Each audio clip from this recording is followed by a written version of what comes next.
కాయలు ఉన్నాయి. సో ఇలానికి ఈ కొమ్మ కొంచెం ముందుకొచ్చి వీటి దగ్గరికి వచ్చా. సో ఈ మూడింటిని ఇప్పుడు మనం తెంపుదాం.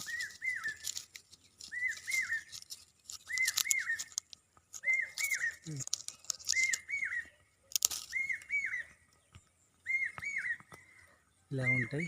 ఇది సైజు కొంచెం పెద్దగా ఉంది కాబట్టి జేబులో పెట్టుకున్నాక దాన్ని కూడా తెంపుదాం.